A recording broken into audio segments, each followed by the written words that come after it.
Thank you very much, and welcome to the final module of Operation Defend the North.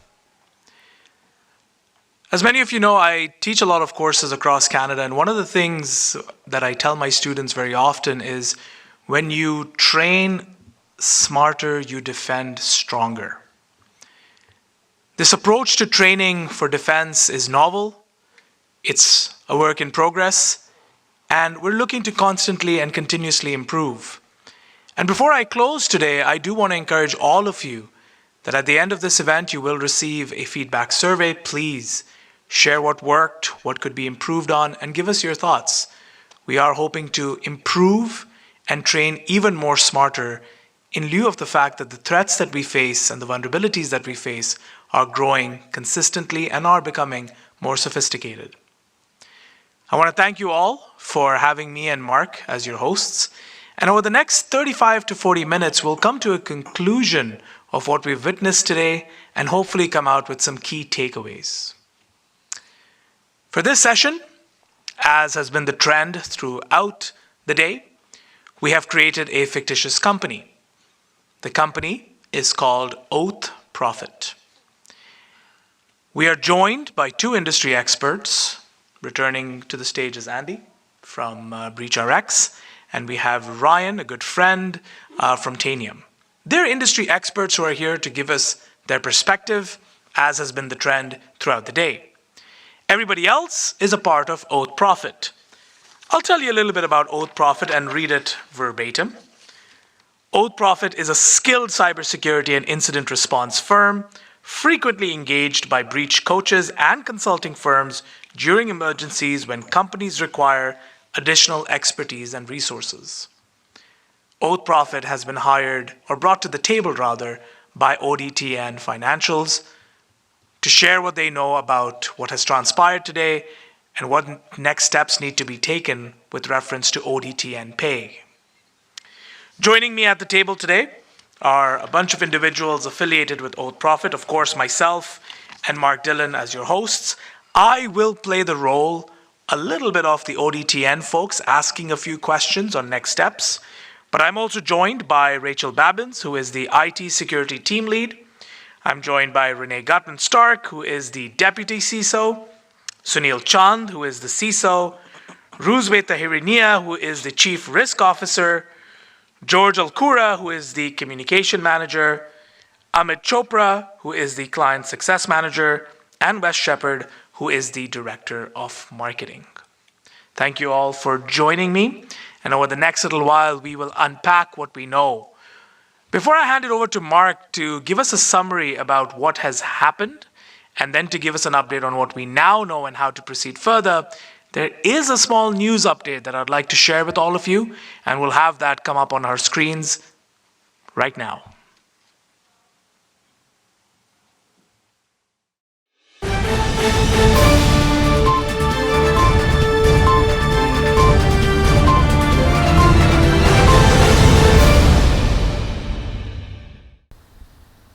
Disruption persists as key organizations address shutdown crisis. Folks, what we are seeing here today is a total temporary societal shutdown. Businesses are being urged to take proactive measures, with some being advised to halt the use of the affected systems and transition into more reliable ones, and others awaiting updates from key organizations to address the situation and restore stability. This has been Roshan Khan from ODTN News. Please tune back in for more information.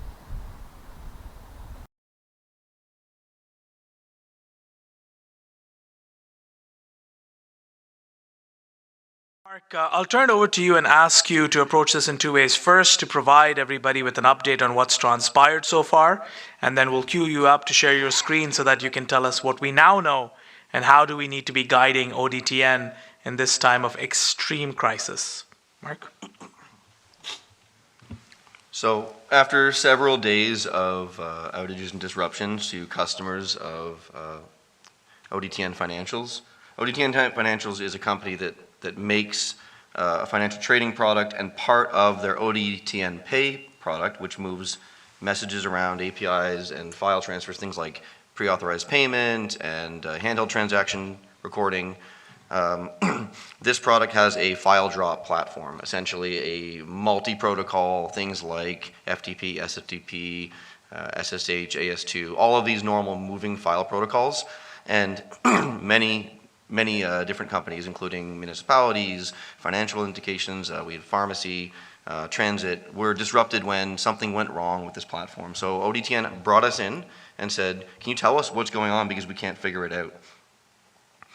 And so over the past several days, we've taken a look at the platforms, and what we figured out is it looks like some mistakes were made in their deployment. Something that's unique, not just to ODTN Pay's product, it does exist out there in the ecosystem. They run their software on a Linux platform by default, and they distribute their software through a repository that you pay to get access to as part of the licensing for the product.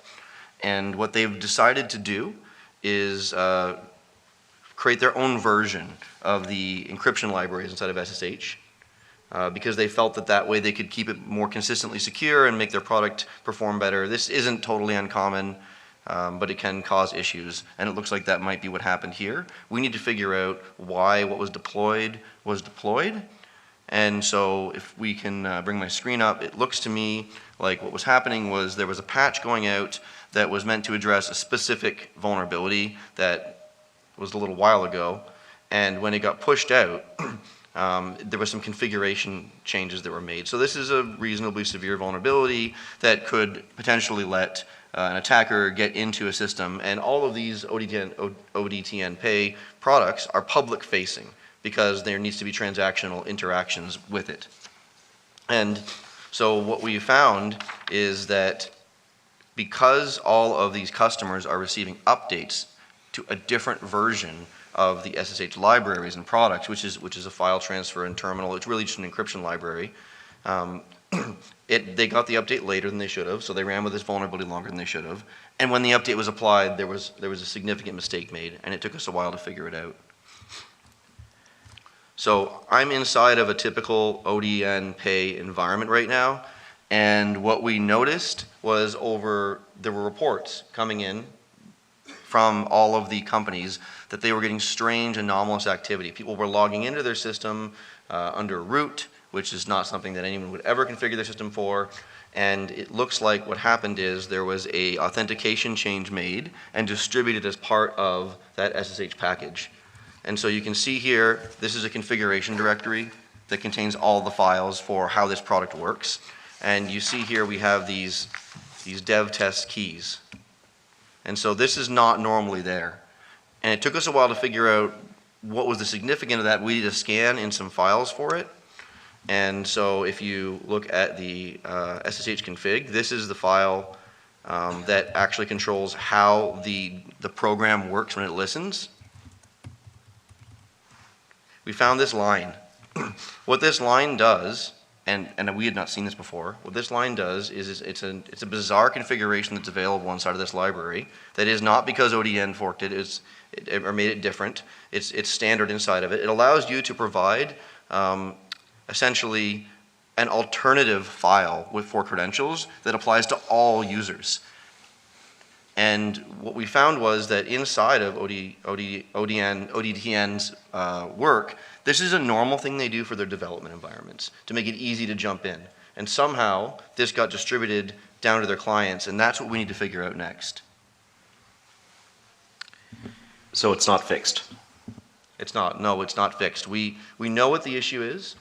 We don't know if it's malicious or just an accident. But yes, the clients are still down, and they're operating in different ways, whether they're afraid to operate or not, or they are just operating it anyway. And we don't have this patched yet. Do we know if the change management processes and protocols were followed within ODTN? We don't. So we need to have a discussion with ODTN to talk about how do they package up before they push out? What kind of testing do they do? What kind of controls should have stopped this? And who in the end was responsible for this? Is there some lack of distribution of duties that could have protected this? Is there something that they can put into their processes to make sure this doesn't happen again? And are we sure that this was done by a good faith internal actor and not someone who was trying to do something nasty? And after it was installed, why were there connections being made to the servers? That would be strange as well. Sunil, do you have something to add? Go ahead. Curious in terms of, we talked about the testing, but what sort of notification were given to clients to make sure that they were aware of the issue? And they could also take, I guess, proactive actions to ensure that they monitor for any unusual activity on their systems. Was there any notification sent out? So I can speak to the notification side, and then we'll sort of turn over to Mark again to sort of tell you what we're doing right now in terms of monitoring. From a notification standpoint, the only thing we said as ODTN was stay tuned, and we will communicate with you once our forensics are complete. We haven't yet issued any formal communication over what exactly has happened, aside from acknowledging that yes, there is an incident. I guess where I'm getting at, I'm sorry if I wasn't being clear, is that if we knew a vulnerability was out there and there wasn't any fix for it, what did we do to notify customers that it existed?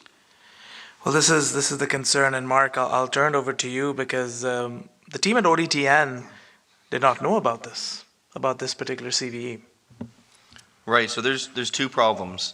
The first is that it appears that ODTN is not patching their own custom version of software quickly enough.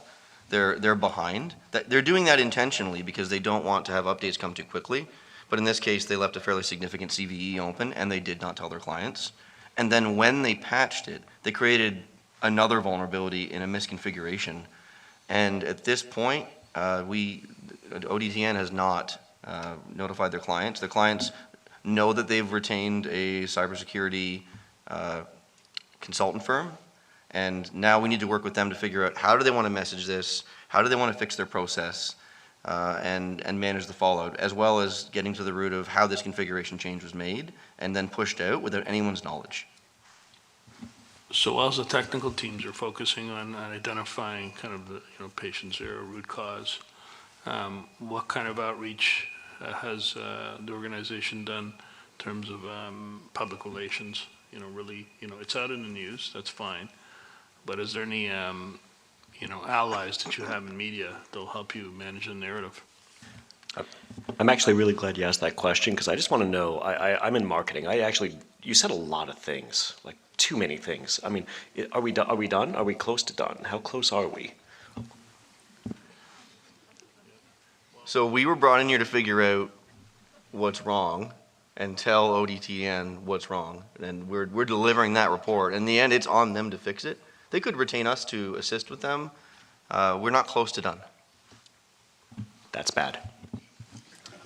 I'll go to Ryan. So I'm just curious to find out more of what's causing your visibility gaps, because you kind of mentioned that there is a large-scale effect, but you don't necessarily know what that scale of effect actually is right now. So why is it that you currently don't have tooling in place to understand the effect? Well, a couple of reasons. The first reason that I can tell you is we haven't invested as much from a security perspective. Grew too fast, too quick. Victim of our own success, for lack of a better word. I'll be fully transparent. And I'm ashamed to admit this, but we've kind of just built this software, operated it, and never had issues of this nature before, and never thought twice about it. We don't have a very robust system when it comes to our IT management. We have a great product, or so we thought, and that's where we find ourselves right now. So I will say you don't have to be ashamed, because this is the conversation that I have every single day with everybody. So you're not alone. So what should I tell people? Well, that's what we, I'll be brutally honest with you, that's what we at ODTN are coming to you for, is what do we say? Because we've just said, wait, we have this company coming in to save the day, but it's not really saving the day. It's basically saying, yeah, we were drunk at the wheel. And I don't know what to say. I'm looking at you folks and maybe comms, or maybe the CISOs. You got a deputy CISO and a CISO. Maybe you can guide us on what to say. Because I certainly don't want to go out in public and say, yeah, we didn't know what we were doing. Sorry, you lost all these payments. I really need something for Snapchat. So just something, anything, right now would be fantastic. Yeah, I mean, we could So use. marketing, I think there's an opportunity here for us to go through and identify what we should be saying from a regulatory perspective as well. Sure. Because obviously, we have to be very careful in terms of how we manage the regulatory fallout. We're going to be required to notify if there's personal information that's been Yep. compromised. So we'll need to state that in the communication as well. So I'm going to look to marketing or our public relations team that marketing has, okay, under their belt, already in retainer. okay? Yeah. And the legal team, who's got a forensics team already in retainer, which we brought on, Yep. of course, and a breach coach, which I'm sure that we've, already commissioned, right? Right, so these are some sort of things when I think, and who's notified our insurer? Yeah, so I think there are a lot of questions. My concern right now is that there have been people in and out of this thing, Yep.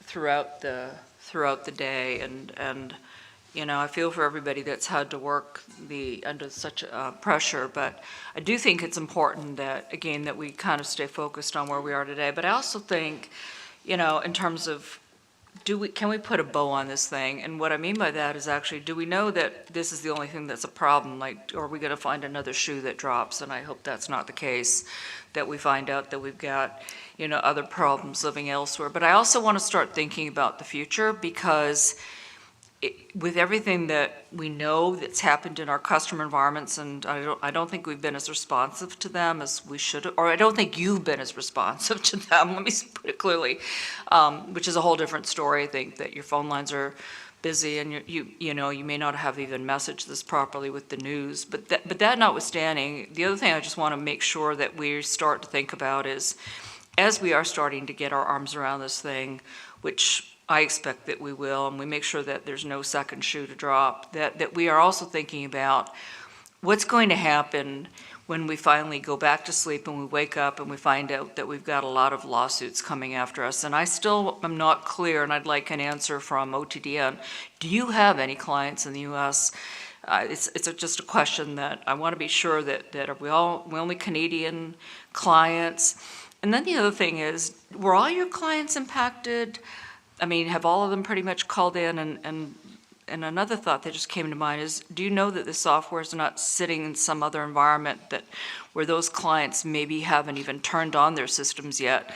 And so they're going to have the problem, maybe they're seasonal, and so they might have this problem occur a week from now. So I think we've got to put together a timeline of where we are now, get the thing under control, but also start to think about, all right, maybe all of our clients haven't yet gone through the headache, and then also how are we going to prepare in the future? Because with health issues and people not, this could be very bad for our company. And the question is, are we going to have any customers are you going to have any customers after this thing is done? Look, I'm very concerned, and I'm going to try my best to answer everything that you've asked for. I'll tell you that at this point, I am aware that most of our customers have been impacted. Given that this did happen on a weekend, we have some of our customers that don't see high volume during the weekends, but by Monday, they will probably start to suffer the consequences of this. And I actually have not communicated with all of them at this point. We've only responded to queries that we've received and haven't issued out a general statement to all of our clients in the context that we have. Our SLAs kind of give us a bit of a gray area in terms of when we communicate. So we are sort of hiding behind that at this point. So one of my comments on that, just to couple with what Renee was saying, is that I think proactive communication with your customers, Okay. just to handle the fallout, and being transparent as possible about what you currently know. Saying that you're working on resolving the issue is fine, but what you do currently know, you should be upfront with. I think the other part of it is assuming that there's compromise of personal information, like banking information, then I would be prepared to right off the bat to state that, at some point down the road, what you're going to offer to make sure you protect those individuals. Yeah, and look, I'm hearing you, but at the same time, I also really want to get into understanding how I could have improved my visibility into this, and I need to understand more about this CVE. But I just want to stick to this communications piece and maybe go to the communication manager, and who's also heading up PR. Look, I don't want to be putting out statements out there stating some other items as well, such as we do outsource a lot of our development work. There is visibility into that, but we don't make it public knowledge, so to speak. I am concerned about the level of transparency that I have to go out with, and I'm looking for some guidance here. George? The first thing I'd tell you is we don't owe it to the public to tell them if we outsource internal services. The second thing is, what I'd like to get, first of all, before I can even formulate a strategy, is to talk to the IT security team lead to get some kind of single source of truth. Because if I'm sitting at this table in real life, none of you, except for the CISO, who actually had a conclusive statement there, thank you for that, let's be transparent, none of you are doing anything but speculating. So if we could talk to the IT security team lead, then I can give you my take, sir. IT security team lead. Sorry, George, can I, just real quick, can I get like, I don't know, shadow that and take some notes for, maybe you can do good brand stuff off of that? He wants to. George? He's talking to us about branding and how we can improve our brand at this point. Is that cool, George? I mean, Please? I think we have a good logo and a good brand and we'll survive. But I don't know, let's see. It can always be better. It can always be better. Yeah, That's why I'm here. I'm going to agree with our communications with our PR person that right now we need to backtrack. There's been however many hours now gone by, and there's been disparate communications, and I'm not sure everybody's on the same page. So can we just make sure that as best as possible, we understand where we are, and that's why I want to hear from Rachel in terms of what we've got going. And Rachel, I have Mark available to you as well if you have questions for him, because we're still not sure what to do. Hello, everyone. First, let me start by saying that for our victim company here, whether there's something malicious or we're just looking at suspicious activity, it doesn't seem like at this point we've clarified, if we're confirmed malicious yet. You are still victims of whatever, if it's a user error or if it's something more nefarious. So you've hired us here to come and give you guidance, and we have a full suite of professionals ready to give you an action plan on what you can do next.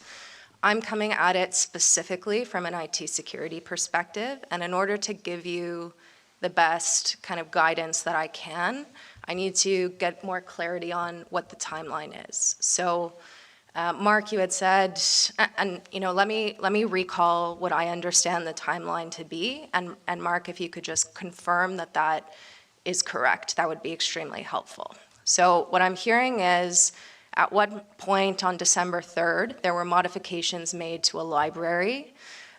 We don't know if those modifications were suspicious or malicious yet. Following that action, we see a patch go out for a CVE. The CVE is patched, but then a misconfiguration is open, and we see suspicious connections to a server from a root user.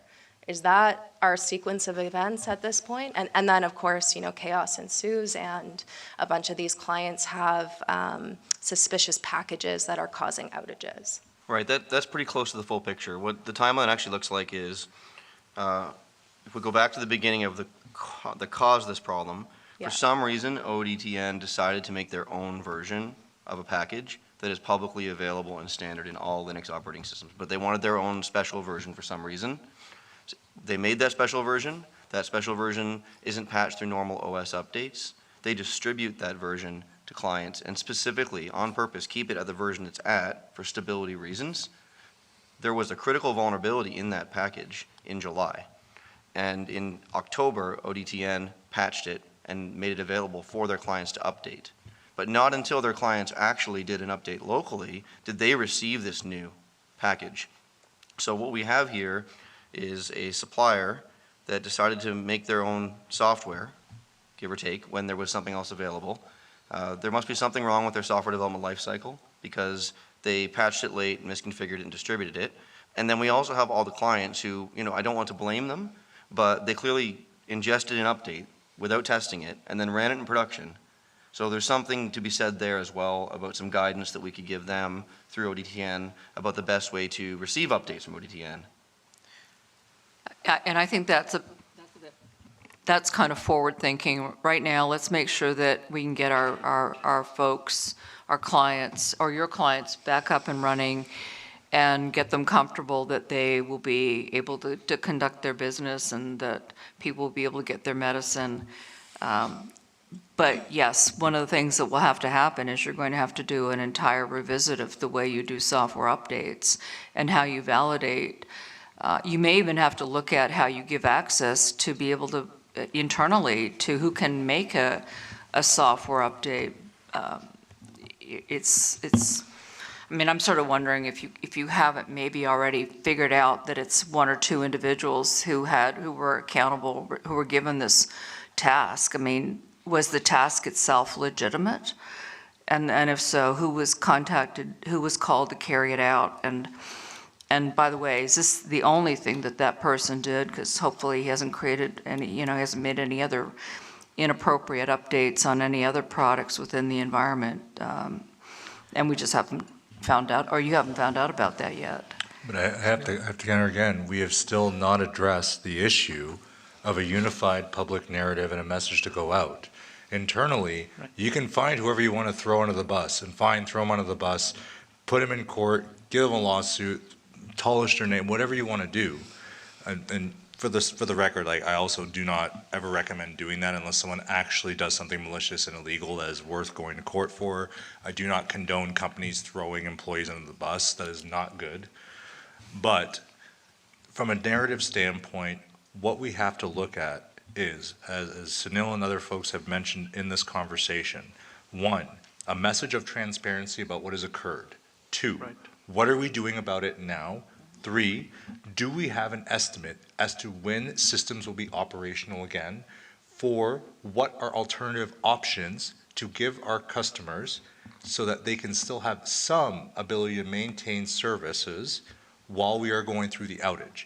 Where I think we need to work through, again, in building this message, is talking with our external partners, talking with our third-party suppliers, talking with our government relations personnel again, to see what we can get in terms of support from the municipal and provincial governments so that we can actually come up with a well-thought-out, holistic message. If we provide piecemeal information, we are going to get desecrated in the press, and our customers will be beating us for years, if not suing us to obliteration. And if I can just add on to that, we need to get to a place of containment. This incident has been going on for long enough. What I would propose, based on the timeline that you've confirmed, Mark, is that we split up into different analysis streams at this point. So for the first kind of containment stream, it's understanding what package went out to all of our customers, what sort of files are contained within there, what sort of modifications were made to those files, and is there anything that we've introduced into our customer environments that could leave them exposed to some sort of infection? Is there a cleanup that needs to take place out there where we could be liable for anything that we've potentially pushed out to those environments? So that's kind of priority 1, containment of our customer environments. And then priority 2 would be cleanup of our own internal environment. So we know that there was something suspicious that happened in terms of modification to a package. I want to understand from the teams that are responsible for developing these tools. Was this planned? Was this something? The changes that were made, were they approved? Is this indeed user error? Or is this something that was done without approvals, nefariously, completely not by mistake, done by somebody with malicious intent? With that, once you've established that we have a malicious actor in the environment, we're then going and pivoting off the IOCs that we have at this point. We know that we have a root user Do we have any sort of audit logs on, who takes root privileges within our account? Who has the ability to log in as a root user? What IP did they use? What kind of firewall logs can we pull to see, if that user came from within our network or outside?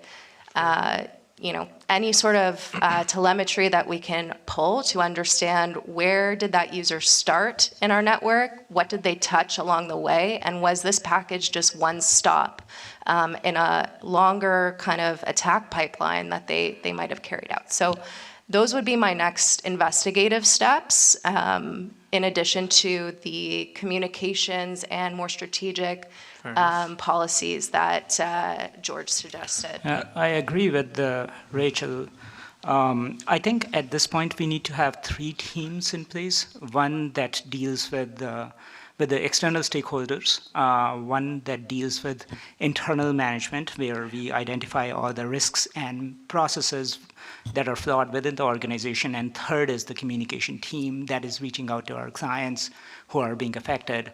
Our vendor management is also going to be taken care of by the second team. Once we have those 3 teams in place, and they are focused on and only focused on the areas of expertise that they have been assigned to, I think we can we have a proper channel of communication after that.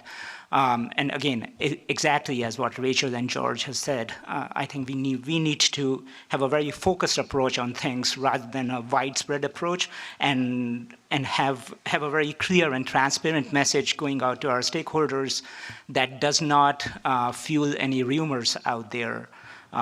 That's my take. No, Can I help?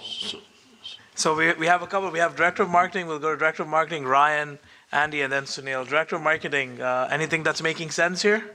I mean, some of it. There's an IOC. Can I help with that? Not at this point. No? From a messaging perspective, I'm still not in a position where I feel comfortable putting anything out there. Not at all. I think, nothing out there for the IOCs. Can we talk about how we're like working together on this, and I can just be, I don't know, not do a field of flowers and say how great we are at working together? Yeah, I will. I'm just trying to understand a little bit more also in terms of our implications, because we do have a lot of customers in the US. So bear with me. I'll bring communications and marketing together. You want to just go and check if we have any more tweets at us that are complaining, and let us know. Oh, we have so many. We have Fair so enough. many.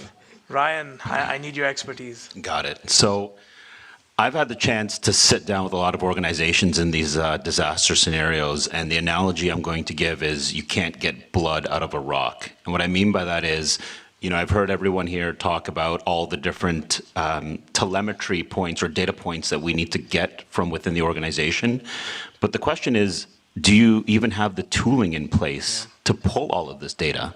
So we were talking about things like single source of truth, who pushed the update, who has access, firewall logs. Like the main question is like, I feel like a lot of organizations take it as an assumption that they have access to all of this data, and 9 times out of 10 they don't.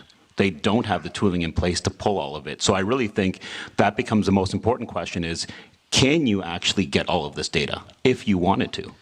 Yeah, I understood that.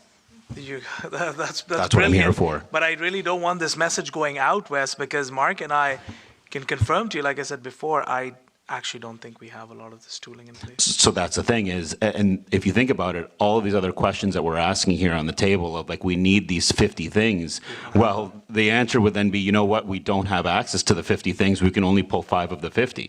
So then the next step is actually, well, how do we go about getting the 50, right? So I just think that's the really important part. Like, a lot of organizations at the higher level, they just assume all these things we can pull from within the organization, but then they always have that sort of, I call it the come to Jesus moment, where they're like, wait, we can't get that? And then the question becomes, well, why? And what do we need to put in place now, today, to actually start pulling that data? This was not the come to Jesus moment I was expecting this Christmas, but here we are. Andy, Sunil, Andy, I'll go to Andy and Sunil, then I'll come to you. Andy, I know you want to chime in, but I'm also concerned. The Deputy CISO asked, and I didn't answer it, is do we have customers in the US? And the truth is, I do. That's bad. It's going to be ugly. Um, I think, Sunil started off right off the bat with a bunch of key questions about, have we notified cyber insurance? Have we notified our customers? Those are two things that have very short deadlines. And you might have, if you're a company selling to a large bank, as an example, you're probably subject to their terms, which often have notifications in immediately 12 hours, often under 24, sometimes just for a suspected incident, not even a confirmed incident. And then there's a whole wave of new regulations that have come out in the last 2 years around, it's not just if PII was involved, if personal information, it's did the CIA triad get violated? So the fact that you've had lack of availability, and if your product is something that is used and considered critical infrastructure, you've had immediate 24-hour notifications across a number of different regulations in the United States, SEC, CERCIA, NIS, and if you're in the EU, NIS2 is a new one that just started as October 31st. There's a banking act in the United States that requires vendors to report to the FDIC. And so and in New York DFS also has a number of pretty strict requirements in this way. So you've already triggered pretty much all of those. And your insurance, when you engaged this firm, if you want insurance to pay for it, often your policy is going to require you to get their approval first, whether they're on the preferred vendor list. If you're wanting to protect privilege around that investigation that they did around the pieces, then you needed your outside law firm to actually contract with them and not you directly. So there's a whole laundry list of things that probably earlier in the day were already triggered, but are certainly very big issues for you right now. Yeah, I recognize that. Thank you, Andy. Sunil, over to you, and then we'll go back to Ryan. Sunil, go ahead. So I'm just going to ask, who's been documenting all the actions taken so far? I have, in terms of what needs to get done. I will be communicating it to my team. I have not brought my wider team here at this point, simply because I am personally afraid of how much information I'm going to be putting out there, and I cannot control the messaging. Yeah, so I would suggest that if you assign someone who can document the chronological order of things that have been done, both from a technical and a communications perspective, business decisions, and that would help you formulate what you communicate and what is appropriate to communicate, because then you've got a good balance between the technical and the business impact. My other question is, who has been pushing the vendor, because it's a third party from what I understand, on what's their ETA on addressing the issue? So ideally, it's about reducing the impact operationally to your customers. What are they doing to push out a fix? And when? Yeah, the thing is now that I've understood the vulnerability, and I can tell from an ODTN financials perspective, we understand what the fix needs to be. The concern is how we message this, and more importantly than that is, do we have what's necessary in place to prevent something like this happening again? I think that's what I would recommend is that's a lessons learned. Sure. What you act upon later. But right now, your customers are down; they can't operate. Yeah, to me, it sounds like there's actually a generally. At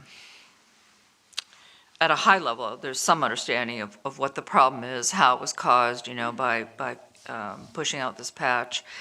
Hopefully, you've got some recommendations now that you can give to your clients in terms of getting them back to life, or at least a plan and that if we're still missing some experts here, we better find them and bring them to the table so that we can get the clients that you have today, back into operations. I appreciate that, Renee. And look, the gravity of the situation is not lost on us. I really do appreciate the comments I'm getting so far. Ryan, we have about 7 to 8 minutes left before we conclude. Ryan, you've mentioned something about, you can't pull blood out of a rock, referring to what can we actually pull from our environment based on what you know of how our patching has been operating and how we've pushed updates. how could you have potentially helped us in this situation? Your screen will pop up very shortly. So if you want to take a couple of minutes to just guide me so that I can understand what tooling decisions I need to make as well. Sounds good. All right. I'm just going to wait till I guess I'm going to see it over there. Yes, you will. All right. Can I shoulder surf? Go for it. Thank you. So, it's kind of interesting because in the back of my mind, I'm going to be showing you guys Tanium, this product, but everyone at the table has somehow set me up and I'm like, have you been reading our website? So, something that George mentioned was this concept of single source of truth. And that's one of the biggest issues that we find within the industry. So a little bit about myself. I used to work at Deloitte with Rusbe many, many years ago, actually. So we go way back. And then after that, I was doing consulting with like IBM and then Microsoft and then now Tanium. So what is Tanium? The easiest way to explain what we do is actually where we started, and then I'll kind of like hone that into how we help here is the biggest problem that any organization in the world faces when it comes to any technical issue is what is called like real-time visibility. Like having an understanding of what's happening in your environment right now within a matter of seconds. Because if you heard what Mark mentioned is understanding the impact across the environment, you're still trying to dig out that information, right? And that's something that we see every single day. So from a Tanium perspective, the first customer that we had was 6 million endpoints in the federal government in the US. And they basically came to us with the exact same problem. They had legacy software, which had basically vulnerable libraries, and they wanted to know across 6 million endpoints where that existed in less than 60 seconds. So from a Tanium perspective, anything that you ask within our product, basically you have the ability to query anything from Windows, Linux, Mac, AIX, Solaris, and containers in a matter of seconds, regardless of how large your environment is. So whether you're 6 million endpoints or you're 10,000 endpoints or you're 1,000 endpoints, you can query anything in a matter of seconds. So specifically, even around today's discussion, when we were talking about like a vulnerable library, to understand or digging into vulnerable libraries, one of the things that you want to do is the ability to index the entire file system in real time across all of your endpoints, but also you want to do that in a way that doesn't affect performance. So from a Tanium perspective, we would actually give you visibility to that. So first off, we would give you visibility to all of your shared software libraries. From there, we can actually do vulnerability scanning as well too to show you what vulnerabilities exist. There was mentioning of sort of looking at the hops in terms of where files were pushed, what clients are affected. Again, we have the ability to track on every single endpoint all of the activity from every part of the operating system, all within real time. We have the ability to pull, say, all of the networking logs, firewall logs, file logs, drivers, it doesn't matter what it is. There was even mention of who has access to do something on the endpoints. We have the ability to see any user and what permissions that they have on the endpoint as well too. So from a Tanium perspective, every aspect of this scenario can be solved, whether it's understanding what libraries that you have, what libraries are vulnerable, what users are impacted, who has rights on each of the endpoints, every single vector. So basically what Tanium is, we are a solution that sits on the endpoint. We put an agent on the endpoint, and basically we do everything. I mean, basically we do everything outside of EDR. So that means that we do patching, file indexing, threat hunting, vulnerability scanning. Basically, we become the full endpoint management platform. So the last thing I'll say is I personally work with a lot of the Fortune 500 in North America. I'm based in Toronto, but the scenario that's happened today, what ends up happening is we end up going into places that we've never been in, and their executives tell us we don't have visibility into what's going on to the problem right now. How quickly can you deploy your product? And that was the other nice thing too, was we made it such that with Tanium, you put the agent on the endpoint. It's a cloud-based solution. We've deployed in one customer 1 million endpoints in 24 hours.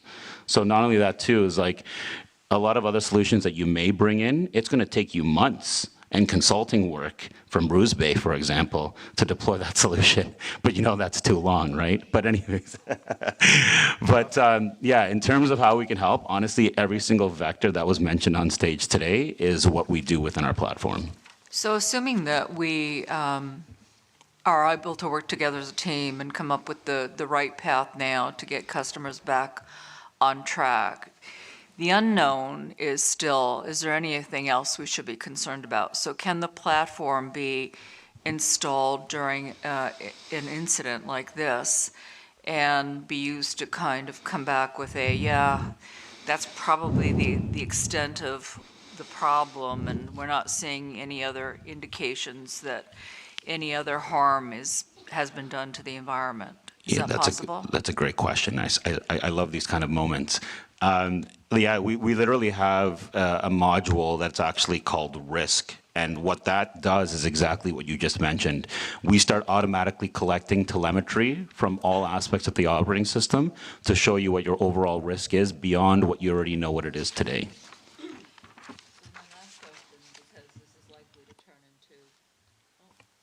You're good now. My final comment is because this is likely to turn into an after event, which includes lawsuits, and then hopefully we'll be able to prioritize the clients or your clients well enough so that you can start with the ones that are most impacted and, you know, do more hand-holding with them. But the question is, do we know at this point how much has to be retained and preserved? Is there even a length of time that we need to, that, you know, the company that we should be thinking about how long? I'm asking my outside counsel now, you know, in light of the fact there's Canadian and US clients, how long do you think some of this information, what should be kept and how long at this point? At this point, you need to know from the moment you were aware something was going on, you need to have been keeping a source of truth, not just for the technical parts of it, but how the whole entire business responded. So the expectation from the regulators is transparency is required. And unfortunately, a decision to not put something down because you're kind of afraid of the liability brings in negative assumptions when you get to the actual litigation at the end, and which is part of what, you know, hurt Joe Sullivan and Tim Brown in some cases. You need to have that fulsome record. Thank you for that. I saw George and then Sunil. George, if you want to go, and then Sunil. I'd like to just go back to the actual scenario itself. From the perspective as the person that has to go to the public, can we, at this table, one, come to a consensus as to what is the root cause of this incident, and two, what is the remediation? Can we, and in all this talk that we've had, in this scenario, do we have a root cause? Do we have a remediation plan? Yeah, did we fix it yet? Mark, do you want to chime in now? So the fixing is up to ODTN, but the root cause is definitely a strange setup inside the SSHD config, and the remedy outside of any access that shouldn't have happened, which ODTN needs to do an investigation on, and we'd be happy to help them on that next step, is to fix the config files in their upstream and let their clients know they need to patch. They need to do an update. So you'll have to forgive me when I say this, but plain English for someone who's going to read it, who doesn't. ODTN is currently distributing broken software. They need to fix it and distribute not broken software. In some form of better selection of language, right? So, the issue is this: is it an infrastructure problem or is it a threat actor problem? Because the public narrative on either are completely different. If we go back to this summer for, we'll say, the blue screen of death incident with a large provider, that was an infrastructure problem with a process error. That was not a malicious actor. If a malicious actor was involved, such as with SolarWinds or certain other incidents, that becomes a major international issue, right? We have to be clear on the communication and the cause. We are not doing a good enough job. That is my point. Well, the communications manager has taken a few courses in security, as you can tell, and has schooled us. Risk manager, what risk do I take going forward now with whatever action I take? So right now, and I think it's been said before as well, what's happened. There's a tendency to focus on containment, and that's important, but you've already tripped a bunch of wires, and you're, from a legal, regulatory perspective, you're probably in a world of hurt, it's safe to say, given, the impact of it in the broader society. So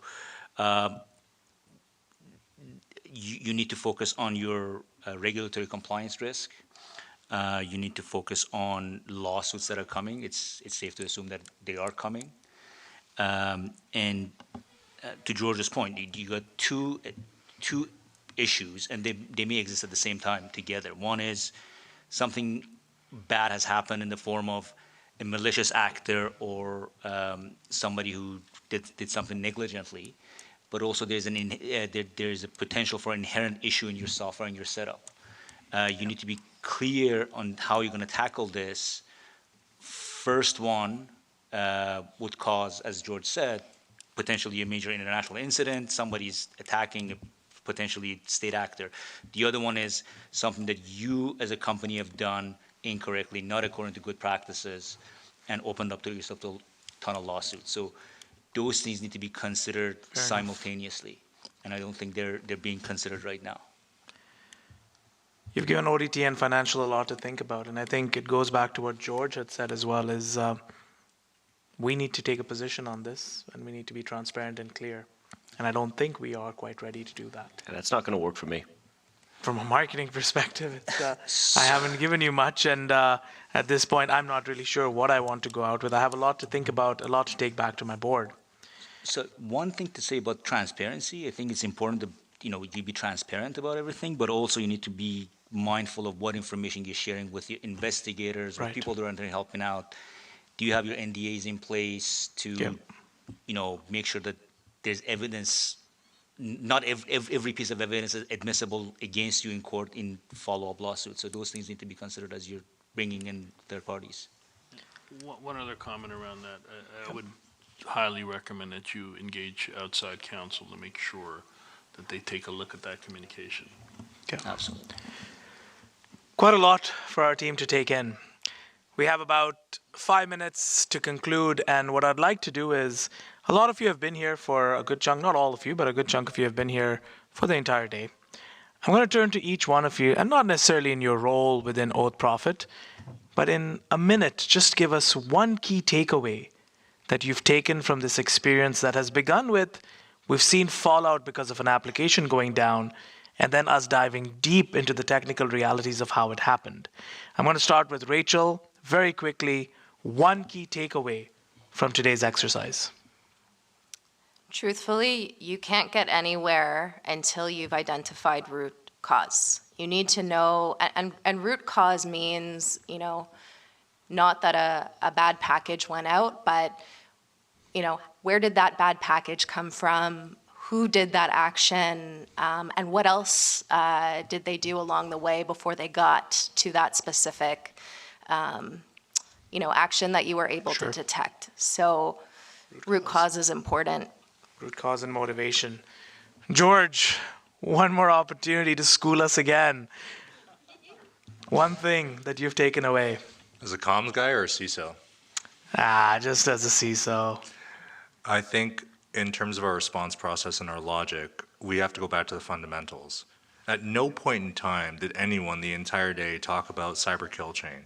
At no point in time did anyone talk about NIST or ISO frameworks or how it applies or where controls failed or where configuration settings failed.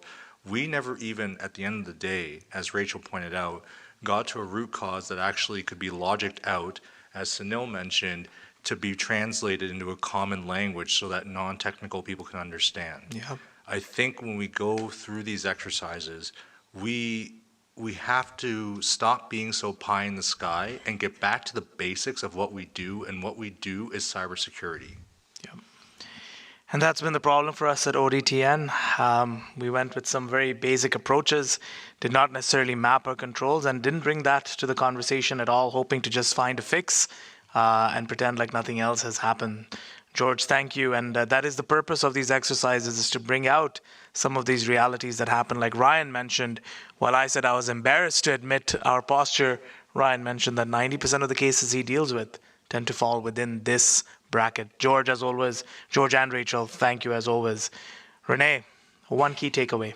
Yeah, my key takeaway is that I don't believe that ODTN, the company responsible for putting out this software, took enough responsibility for actually getting in the right people early on and making sure that you could conduct proper forensics and basically come up with what was the problem and then how to get your clients back on track. And it just seems that things have gone on a lot longer, and maybe there's been a lot going on that we're not aware of. Fair. But you guys hiding under a rock, OTDN, and pretending like you can't, the news has been running your narrative, and that's not a good place to be. Yeah.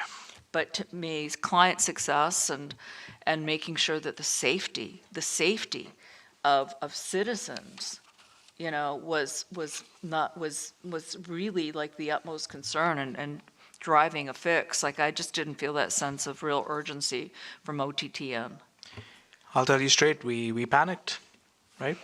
We have dealt with system outages before, which we were able to easily query, but in this situation, we got to know about it from the news. We got to see a lot of angry customers, angry patients, and we panicked, and our gray areas and our blind spots became very, very apparent.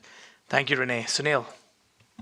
I think there's really, there's the obvious, did you have a plan and you're executing the plan, but I think there's 4 key, I don't want to call them stakeholders, but participants that you should have in your back pocket. It's your breach coach, your forensics team, public relations, okay, and your insurer. And don't wait for the incident to happen, but you should coordinate the efforts so you're not talking to your insurer if this incident response team is authorized, right? Your breach coach is front and center, especially from a regulatory perspective. Communication at minimum should go through them, as well as others within your organization. I can't overemphasize that the technical teams will need time to identify patient zero or the root cause. Now, the limitation there is visibility.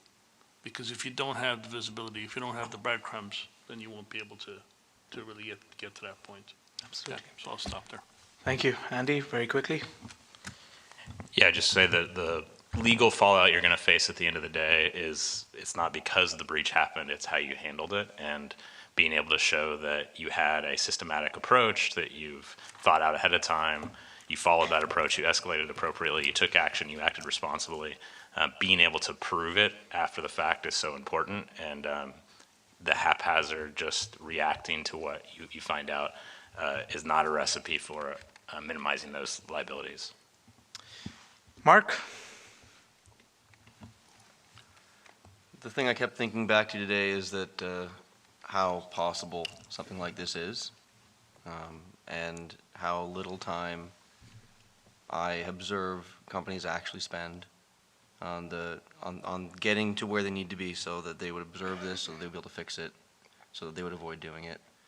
Because it's paying down future debt, and there's problems today, and something needs to change. Thank you, Mark. And Mark, I really appreciate all of your support in co-hosting this.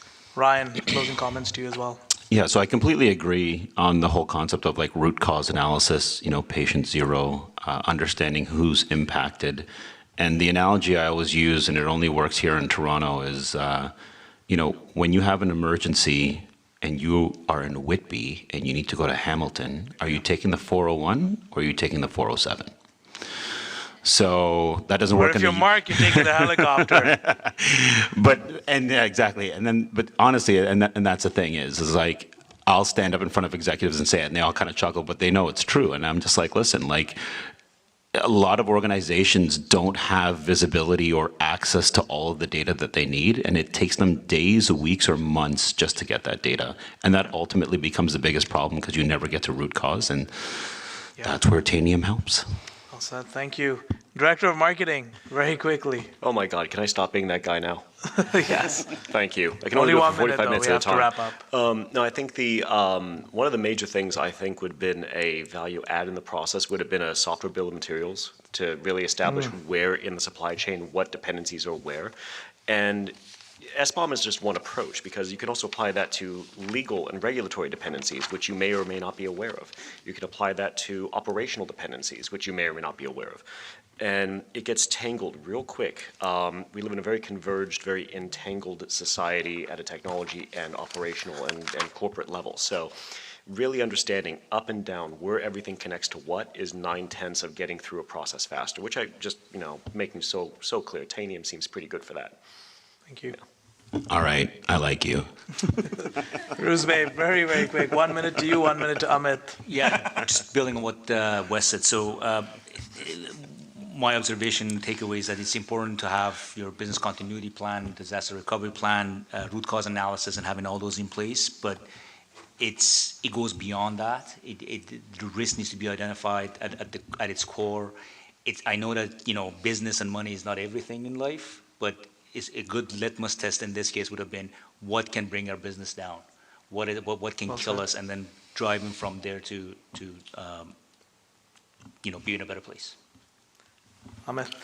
Yeah, my takeaway from this is even the financial company like ODTN Financial can face these kind of issues, and even though a risk assessment plan is in place, as long as we do not if we do not run those cybersecurity drills or tabletop exercises like this, those risk assessment plans become basically useless.